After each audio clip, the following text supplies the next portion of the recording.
मुअज़्ज़िज़ सामीन, कैसे हैं सब लोग। मैं उम्मीद करता हूँ कि सब लोग खैरियत से होंगे।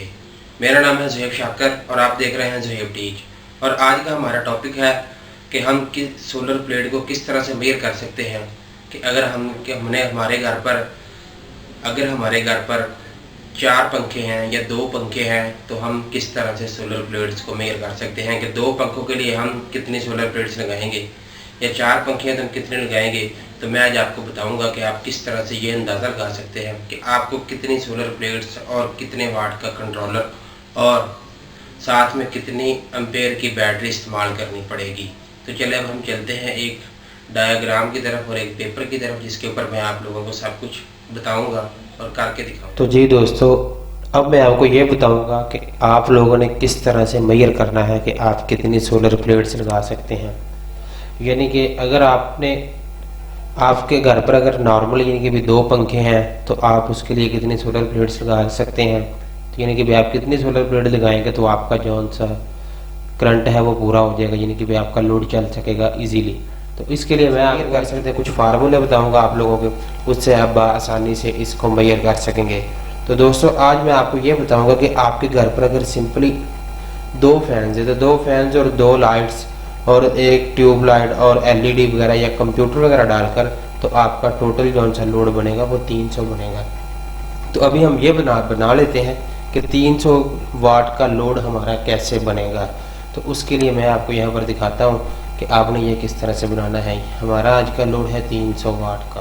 तो दोस्तों 300 वाट लोड, इसमें हमारे पास 2 फैन है, सीलिंग फैन, और इसके अलावा हमारे पास हैं 2 लाइट्स हैं, 2 एनर्जी से, यानी कि भी आपको बना के एक दफ़ा दिखा रहा हूँ, इससे आप इजीली बना सकेंगे, आपको कोई परेशानी नहीं होगी। तो एलईडी टीवी सर, अब दोस्तों हम इसको देख लेते हैं कि हम कितना यानी कि इस पे लोड। तो फैन जो से दोस्तों होते हैं, एक फैन होता है 80 वाट, इसको हम ज़रब 2 कर लेते हैं। तो ज़रब 2 बराबर ये यानी कि हो जाएगा 160 है। तो इसी तरह अभी हम एनर्जी सेवर भी देख लेते हैं। एनर्जी सेवर, तो एक एनर्जी सेवर अमूमन जो सा होता है वो होता है 25 वाट का। तो अभी हम 25 ज़रब इसको 2 करते हैं और 25 ज़रब 2, तो दोस्तों ये हमारे पास आ जाएंगे 50 यानी कि 50 वाट। इसके बाद अभी हम ट्यूब लाइट को देख लेते हैं कि ट्यूब लाइट कितनी वाट की होती है। तो ट्यूब लाइट दोस्तों अमूमन जौन सी है वो होती है 40 वाट। इसके बाद हमारी एलईडी जौन सी है वो 30 से लेकर 50 वाट तक होती है।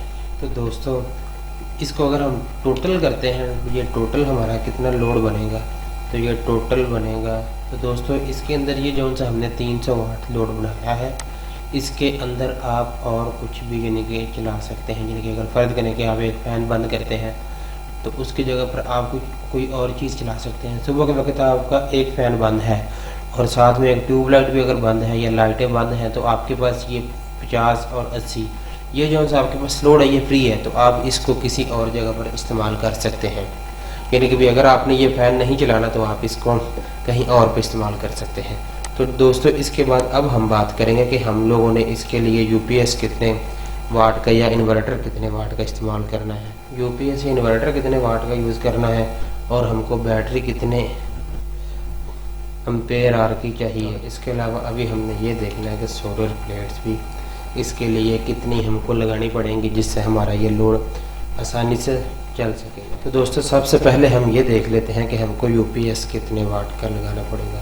तो दोस्तों यूपीएस जौन सा है वो 300 वाट के लोड के लिए हमको 500 वाट का यूपीएस इस्तेमाल करना पड़ेगा।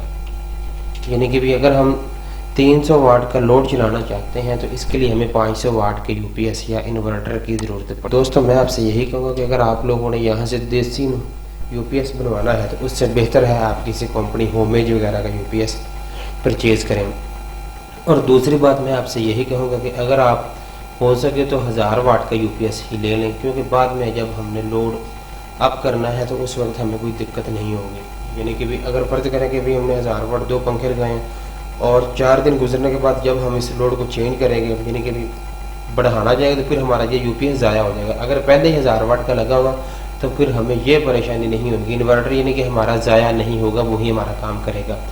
तो दोस्तों ये था यानी कि यूपीएस हमारा आगे भी हमें कितने वाट का लगाना पड़ेगा। और इसके बाद हम दोस्तों बात करते हैं बैटरी की, कि बैटरी हमको कितने वाट की इस्तेमाल करनी पड़ेगी। तो दोस्तों बैटरी को चेक करने के लिए जो फार्मूला होता है वो मैं आपको बताता हूँ कि बैटरी के वोल्टेज को आपने किस तरह से चेक करना है, मेजर करना है, कि हम किस तरह से ये अंदाज़ा कर सकते हैं कि हम कौन सी बैटरी इस्तेमाल करेंगे। तो अब हमने ये इसके आगे हमने भी ये देखना कि हमको बैटरी कितने वाट्स की यूज़ करनी पड़ेगी। तो दोस्तों बैटरी के लिए हम एक फार्मूला यूज़ करेंगे, जिस यानी कि ये फार्मूला बनेगा P = V/I। तो ये हम फार्मूला इसके अंदर हम अब देख लेते हैं कि हमारे पास जौन से वाट पावर है वो कितनी हमारे पास। दोस्तों जौन सी पावर है वो है 300 वाट। तो 300 वाट हमारी पावर इस, और हमें करंट इसके लिए कितना चाहिए वो भी हम इसमें देख लेते हैं। बराबर ये जब हम रखेंगे 12 वोल्ट 300 वाट, और जिस हमें इस 300 वाट हमारे पास पावर है और बैटरी के वोल्टेज होते हैं 12 वोल्ट। तो ये हमारे पास आंसर आ जाएगा 25 एम्पेयर। दोस्तों हम बैटरी को, इससे हमें ये पता चलता है कि बैटरी को हर वक्त 25 एम्पेयर करंट देना होगा, जिससे हमारा सारा सर्किट इजीली चल सकेगा। तो दोस्तों अब हम ये बात करते हैं कि कितने वाट एम ए की हम बैटरी लगाएं या AH की बैटरी लगाएं जो हमारे सिस्टम को चलाती रहे। तो दोस्तों उसके लिए भी मैं आपको एक फार्मूला बताता हूँ जिसकी मदद से आप इसको इजीली कर सकेंगे। तो दोस्तों वो फार्मूला है टोटल लोड दरबे बैकअप टाइम इन हॉर्स बटा बैटरी वोल्टेज। तो अगर हम जब इसको इसके अंदर हमें यानी कि अभी टोटल लोड हमारा जो सा है वो है 300, टोटल लोड हमारा 300, इसको हम ज़रब करेंगे हॉर्स यानी कि घंटे। तो अभी हम 8 घंटे यानी कि अमूमन घरों में 8 घंटे ही होते हैं कि आवाम रात को 8 घंटे सोती है और सुबह उठ जाती है। और जो लोग जल्दी सोते हैं वो 9 बजे सो जाते हैं और सुबह फजर के टाइम पर उठ पड़ते हैं। तो इसके लिए मैं 8 घंटों के यानी कि रखता हूँ बैटरी में, मुझे 8 घंटे बैकअप चाहिए। तो वोल्टेज ऑन से हमारे हैं वो है 12 वोल्टेज होंगे। तो दोस्तों ये हमारे पास आंसर आया है। एम्पेयर हार की बैटरी चाहिए, एम्पेयर आर की AR की यानी कि एम्पेयर आर की। दोस्तों इसके लिए हमें 200 एम्पेयर आर की बैटरी दरकार होगी जो हमारे इस लोड को 8 घंटों तक मुसलसल चलाएगी। तो दोस्तों अगर हम इसके अंदर यानी कि वोल्टेज या लोड को कम करते हैं या घंटे कम करते हैं तो इससे हमारी बैटरी कम हो जाएगी। तो अब हम अगली बात करते हैं कि बैटरी को चार्जिंग करने के लिए कितना लोड इस्तेमाल किया जाएगा। इसके लिए जो फार्मूला इस्तेमाल होगा दोस्तों वो होगा, जो फार्मूला इस्तेमाल होगा वो ये होगा। दोस्तों बैटरी चार्जिंग करंट के लिए जो फार्मूला है वो B यानी कि बैटरी हॉर्स R बटा 10। तो जब हम इस लोड को 200 बटा 10, 200 को जब हम 10 पर तकसीम करेंगे तो ये हमारे पास जवाब आएगा 20 एम्पेयर। यानी कि 20 एम्पेयर लोड हम लोगों को बैटरी को चार्ज करने के लिए इस्तेमाल करना पड़ेगा। तो अभी हम टोटल सोलर प्लेट को देख लेते हैं कि टोटल कितनी सोलर प्लेट्स लगानी पड़ेगी जो हमारे इस लोड को क्लियरली मुकम्मल करेंगी। तो दोस्तों उसके लिए हमें पहले देखना पड़ेगा टोटल लोड कितना हो। तो 25 एम्पेयर जो यानी कि भी हमारा पहला लोड था, जो हमारे घर का लोड बनेगा 25 एम्पेयर बना था उस वक्त जो हमने पहले देखा था। ये देखें ये हमारे पास 25 एम्पेयर लोड है टोटल, और 20 एम्पेयर लोड हमें बैटरी चार्जिंग के लिए बनाना पड़ेगा। तो जब हम इसको 200 जब हम 25 एम्पेयर को 20 एम्पेयर के अंदर जमा करेंगे तो ये 45 एम्पेयर। तो दोस्तों अब हम ये देखते हैं कि 45 एम्पेयर का लोड चलाने के लिए हमको कितनी सोलर प्लेट्स इस्तेमाल करनी पड़ेगी। तो दोस्तों यहाँ पर मैं आपको ये बताऊंगा कि सोलर प्लेट आपने कौन सी लगानी है। अगर आप 150 वाट की सोलर प्लेट इस्तेमाल करें, क्योंकि ये जो सा हमारा सारा सेटअप है ये 12 वोल्ट का है और 12 वोल्ट के लिए 150 वाट की सोलर प्लेट इस्तेमाल की जाती है, जबकि 250 और 325 वाट की जो सी सोलर प्लेट है वो 24 वोल्ट या फिर 48 वोल्ट का जहाँ पर बड़ा हो कोई सेटअप वहाँ पर इस्तेमाल करते हैं, जैसे कि 1000 वाट का हो गया, 2000 किलोवाट का हो गया, 3000 किलोवाट का हो गया। तो उसके लिए 250 वाट या 325 वाट का सोलर प्लेट इस्तेमाल किया जाता है।